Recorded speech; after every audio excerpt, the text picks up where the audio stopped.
Hey, it's another edition of BeerAmerica.tv. I am Paul Leone with John Pinkerton. John Pinkerton, and as seems to be the theme a lot with us, breweries sending us beer.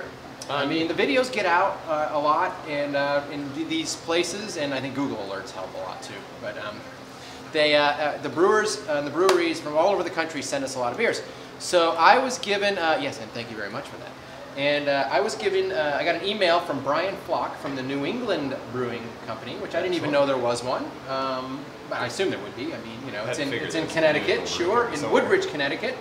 It was founded in 1989, and he sent us several different kinds. But the one I've decided to try, because we do so many of the heavy beers, it seems like we're doing barley wines and stouts and heavy IPAs and big alcohol beers, that I thought I would try the Elm City Lager, which seems to be a nice, I'm really a big fan of trying to get people to cross over to the dark side. For those people who are, you know who you are. If you're probably not watching these videos, but you like the standard corn brewed beers. And we're saying that if you can get a nice, easy drinking American craft brew, try it. And, you know, training wheel beer. Training wheel beer. Yep. Do we know what kind of lager this is?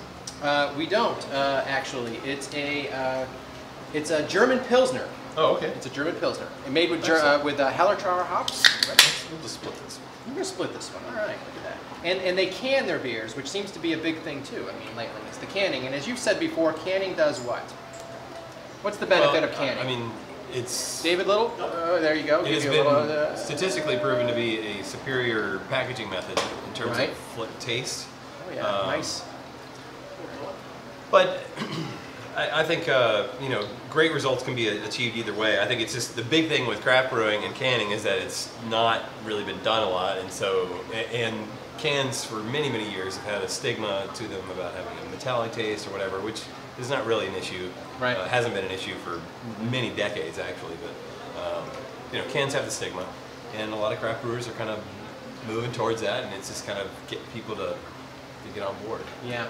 The guys at Oscar Blues have done a big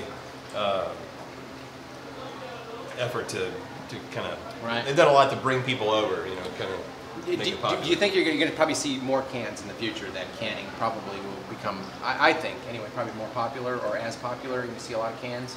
I think they will, just because you know, aluminum cans are allowed in a lot more places that glass bottles aren't, like on the beaches and stuff like that, which is good.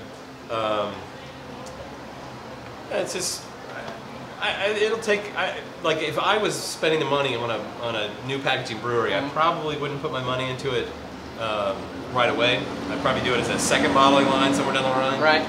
Just because I'm pretty conservative about that sort of things. I think, now Oscar Blues is, you know, they really made it happen, and these guys are obviously making it happen. I would just be a little, I'm still kind of a chicken about that. Well, what do you think about this? I think it's pretty true to the style, after tasting it. It tastes like a German. It's definitely got the German character. And I taste a lot of, I wouldn't say graininess, but I would say ingredients. Yeah, it's definitely got a lot of that malt character.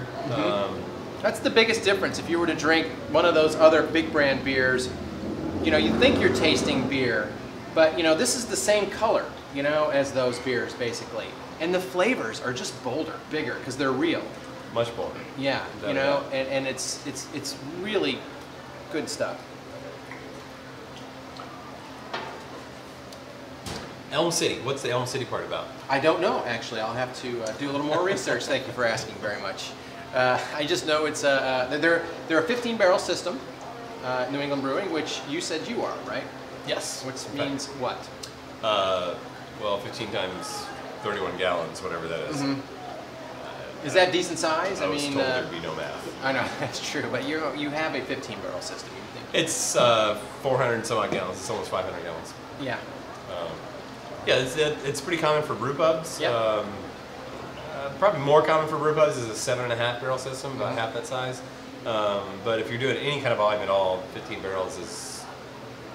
so you could pump out pretty good, decent amount of beer. Yeah, I mean, way back in the old days when I was with Frederick, we did something like 11,000 barrels with a 15-barrel system. Okay, and that's kind of what I was trying to get out. You know, you walk into a place like this, and to me, this is a lot, but you know, you'd have to really brew a lot to get it out canned and bottled and sold, and for you to keep up with demand here at the bar and all of that. So yeah, I mean, with a brewery like that, it kind of turns into a balancing act between fermentation capacity and then your brew house and how much labor you want to put on. Because I mean, you can run these things 24 hours a day and kick out a bajillion times more beer than we're making here at Mid River. But and talk a little bit about what you know about Hallertaur. Is it Hallertaur? Hallertaur. Well, those are German it's a hop. Classic. Well, first and foremost, it's a region of Germany. Yep. And it's one of the classic hop growing regions of Germany. You know, Hallertaur Hops. There's a number of different varieties within that. You've got the Mittelfrüh, which is kind of most famous by the like Sam Adams really kind of put Mittelfrüh in that. Right. Hallertaur Hirschberg, Hallertaur. I mean, there's just a whole long list of them, and they all possess that kind of classic, noble hop character. That's sort of classics. I tend to qualify most German hops as being very herbal and sort of fine in its sort of herbaceous character. Well, it's from the New England Brewing Company, Elm City Lager. And it's very good. I got to thank Brian. Brian Flock, thank you for emailing us and seeing our videos and sending us the beer. We appreciate it. I mean, it's yeah, and I've got a few more to do, so watch out for a few more New England Brewing Company beers. Excellent. And if you can get it, get it. Excellent. Thank Cheers. you. Paul at BeerAmerica.tv. Thank you, BeerAmerica.tv. Facebook, Twitter, all that good stuff. Find us, follow us. Don't drink and drive. Don't drink and drive. Cheers.